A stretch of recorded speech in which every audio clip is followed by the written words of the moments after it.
Well, good morning, good afternoon, good evening to all of you. Welcome back. Yeah, the weather's gotten cold over here in Taiwan. But today I want to talk more about GameStop and their identity within this whole global market, but also for you and also for me. This is important because in the past year, GameStop has basically become, in essence, let me a little story about David battling Goliath. Now, we know David's identity is just a commoner.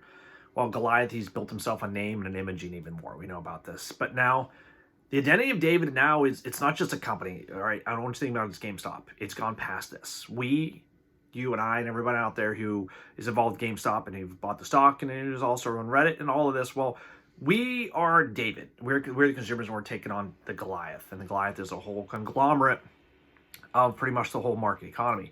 What do you want to say? It's the hedge funds, the banks, whatever it is, and that's fine. But it's important that we understand this because the tools we have, like if we think of Web 3.0, blockchain, and even how the Loopring protocol with the Ethereum network is all tying this together. And this is a big part of my talk today, how Loopring and how I see Loopring possibility with GameStop is going to be coming together in one aspect of this. Because it's all coming together in our hands, all right? Now, this everything's coming together because David had the power of the slingshot. And the slingshot yields enormous power. If you're familiar with this, with what he did, and this is the power that we have. Because where we're coming from here is a part of history. And we're going to go back even 30 years. Because think about the last round of the tech boom. All right, that all started through Apple. I'm going to talk about Apple, and I want you to try and make some connections here. There's a good discussion about this because right now we identify ourselves to a tool. Basically, physical objects to make our identity more known. Now, all of this started with some code, more or less. Think about this, in a dorm room from Napster. If you don't know about Napster, this is where all the MP3s started. All right? Now, all this started from Napster, and our music was our image. Our music became, everything that we owned. I mean, the thousands and thousands of songs that we downloaded. This has become our image, how much we had, all this tied together MP3s. And then eventually MP3s turned into the iPod to the iPhone, and basically the rest of what your phone is, what we have now with all these Apple images, the iPods, iPads, numerous other tech gadgets that we have, because all of this ties to our image in the last 15, 20 years.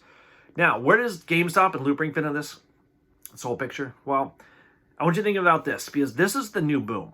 This is the new technology boom, and it's just starting, where I see, if I remember his name right, Sean, the developer of Napster, he was in his room, and this is when he released this. This was a huge foundational movement of just everybody getting into it. And when you got in early, you understood it, and then just momentum kept going. This is a tsunami. Basically, is the momentum right now with crypto, Loopring, and GameStop. For the past year, this huge, massive momentum is building up, all right? It's this huge wave under the ocean. Now, the closer it gets to land, nobody can see it in the ocean, but it's moving. The momentum, the energy, velocity is getting there, and it's getting louder. And until it reaches the land, as it reaches the land, the water builds this massive power, and then a wave just increases height. And by then, nothing can escape its power. It's just sheer force over everything. And this, again, is what I see GameStop, power to the players. It's all the effort of the past year combined, brought to forth in the whole package deal. The stocks, Reddit, going on YouTube and Twitter, Ryan Cohen, everybody's going to DD, the due diligence. I mean, the list goes on. All of this is coming together in the huge package deal. But now we have Loopring. This is another seal of the deal, and it's very important to this because how it ties together. GameStop thrives on its customers. We know that from the past decades, and people, it's a love-hate relationship. But now within the last year, these gamers are the customers, and it's a community because we're gamers, even more such as Magic the Gathering. You have NFT cards like Gods Unchained.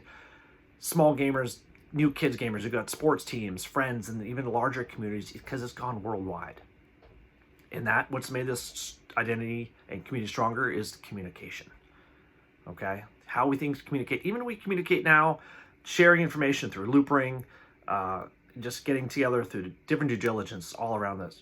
No, we don't need a device such as an Apple phone, Samsung. We're not proud of these things anymore. That whole market share has fallen down. But what are we proud of? We have the stock, we have crypto, we have the development of the blockchain right now, and this is the foundation for everything. Because our identity now I want you to think about this, what our identity is tied to. And this is a big part of Loopring and also a big part of what GameStop should be doing. GameStop, hopefully in their plan, with Loopring, the wallet. Our identities can be tied to our wallet. Hey, my name is Daniel.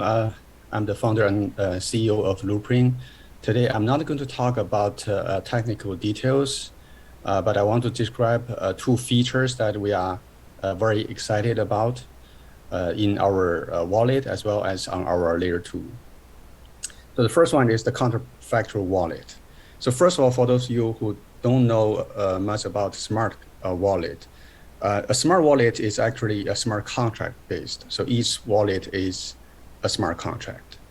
It features some very nice properties. So one of them is that the private keys are decoupled from the address or the identity of your wallet, so that once if the private key got leaked, you can swap the private key with a new one, and then the wallet will become secure again.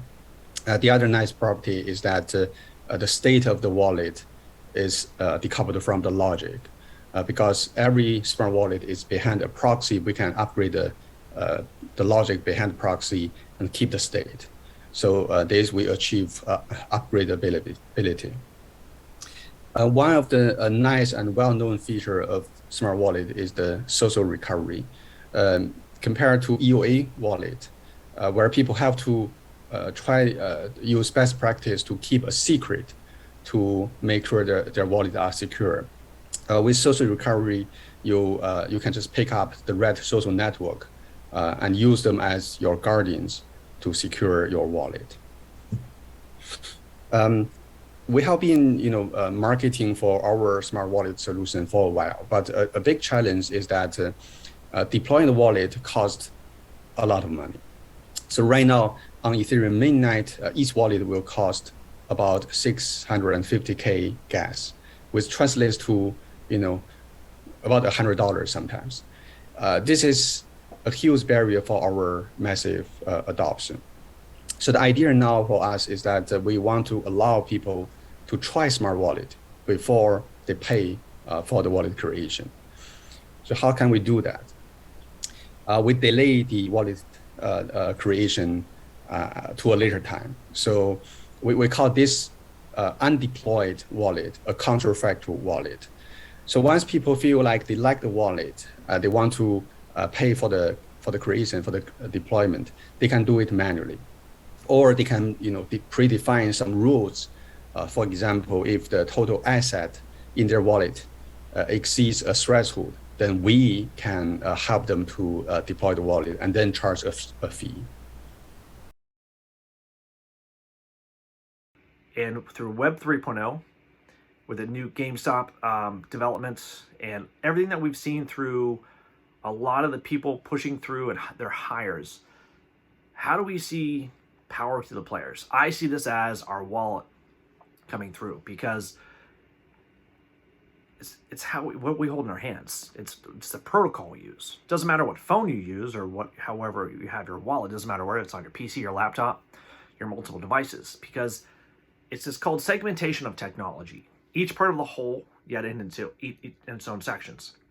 That's the value, right? That's the change in the game that I see. The value from the material objects to the iPhones to NFT to crypto to gaming collectibles, all these things, all these items we want, we're going to bring value to us in the community. This is your GameStop or even your Loopring wallet. It's worth more than your phone. It's worth more than anything you have. And a lot of people ask me, why do I have two phones? That's a big part of this, because as a technology, we look through the Loopring technology and also hopefully how we scale down and look through the GameStop website and what's going to be coming in the future, we think about this total thing called technology segmentation.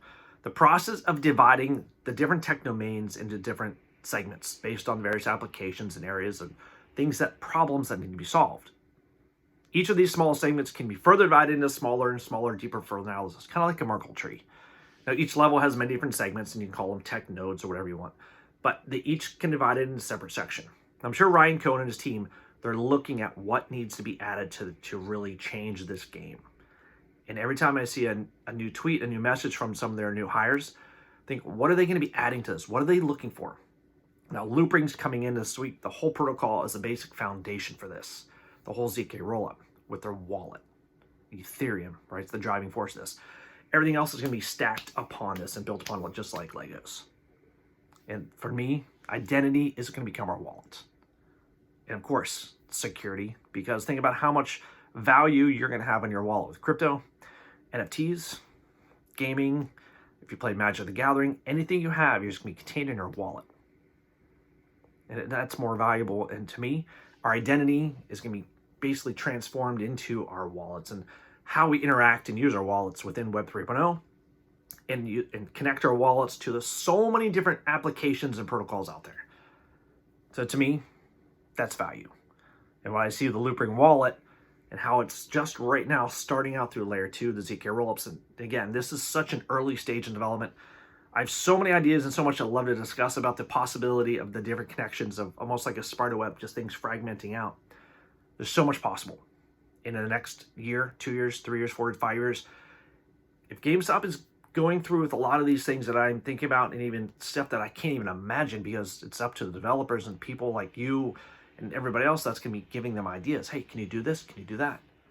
That's where the innovation comes. That's where the community is coming from and the communication. And that's power to the players. So all of you guys, hope you enjoyed the video. Thanks for subscribing. Have a great night. Have a great day. Game on.